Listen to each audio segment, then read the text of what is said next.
Kuliah hari ini akan membahas mengenai teori kebijakan sosial.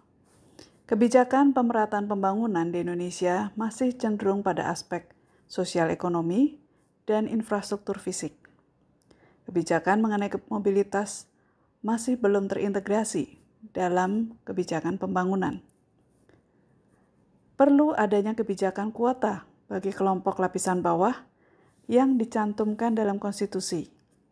Saat ini telah ada kebijakan-kebijakan seperti asuransi nelayan, petani, program kesejahteraan buruh.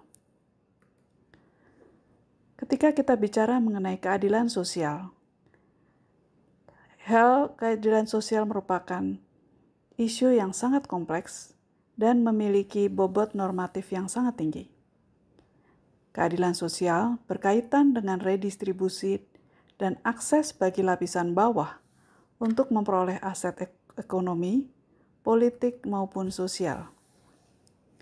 Jika terjadi kondisi ketidakadilan, akan menghasilkan mekanisme untuk mencapai keadilan paling tidak dengan dua pola, yaitu model kelas sosial yang bersifat revolusioner dan juga model inklusi kewarganegaraan yang bersifat evolusioner.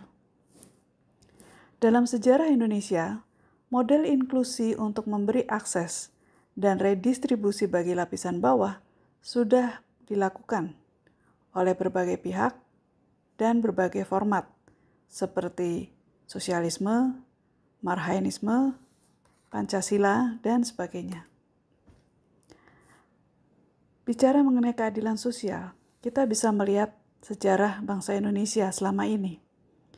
Menjelang kemerdekaan, Presiden Soekarno mengusulkan Pancasila untuk menginklusi seluruh pihak melalui Sila Persatuan Indonesia. Sedangkan sila keempat dan kelima menunjukkan proses inklusi vertikal agar Indonesia menjadi negara demokratis dan adil. Sejak kemerdekaan, Pancasila dan sila kelima telah diterapkan, misalnya dengan dilakukannya pelayanan publik. Pada era Orde Baru, Presiden Soeharto menerapkan trilogi pembangunan dan juga 8 jalur pemerataan yang ditujukan untuk meningkatkan akses pelayanan sosial maupun ekonomi. Di zaman atau dalam era reformasi, pelayanan sosial meningkat, salah satunya melalui BPJS.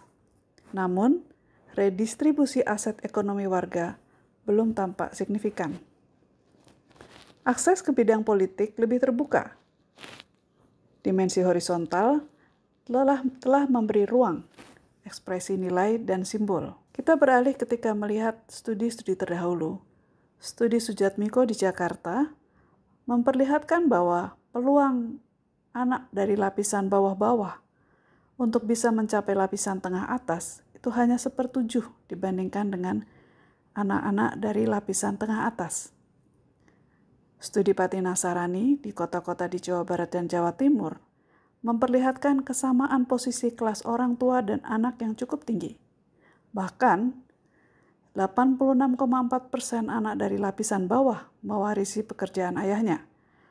Hal ini memperlihatkan adanya ketertutupan masyarakat. Dari kedua studi ini, salah satu temuannya adalah pendidikan tinggi merupakan salah satu cara mobilitas vertikal bagi anak-anak di lapisan bawah. Untuk itu, perlu adanya proteksi bagi mereka, berupa kuota di perguruan tinggi. Program bidik misi bisa diperluas untuk lapisan 40% terbawah. Lalu kalau kita melihat adanya kondisi ketidakadilan, perlu adanya sosiologi yang transformatif. Untuk apa? Untuk mencapai keadilan sosial. Apa yang disebut dengan sosiologi transformatif? Sosiologi transformatif membahas mengenai analisis deskriptif, eksplanatif, dan juga memberi solusi untuk transformasi sosial, khususnya dalam hal ini, dalam hal keterbukaan stratifikasi.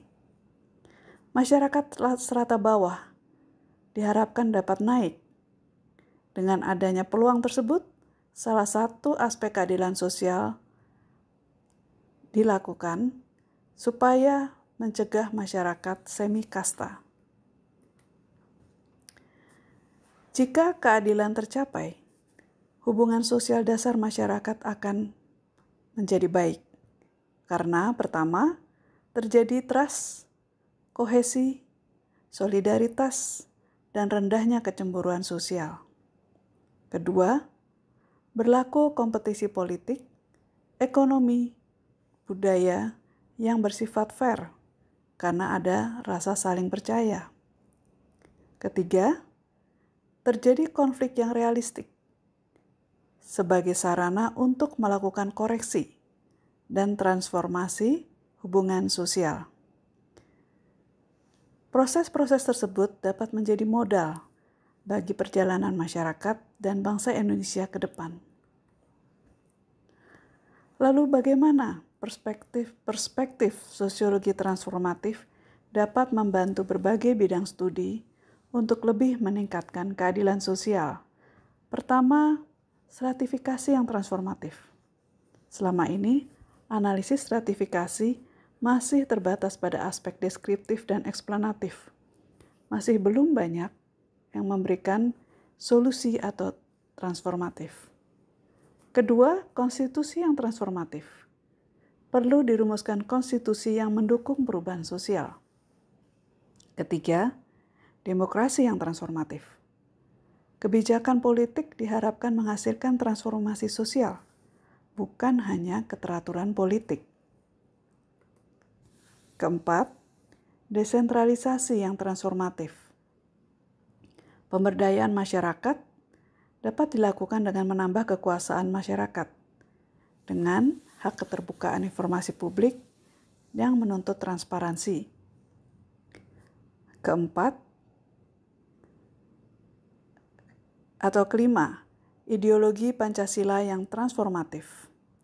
Pancasila mempunyai potensi untuk melakukan transformasi. Sila kelima sangat relevan dengan sosiologi transformatif. Mengapa? Karena sila ini mendukung masyarakat yang semakin adil berupa stratifikasi yang terbuka. Dan keenam, pembangunan komunitas yang transformatif.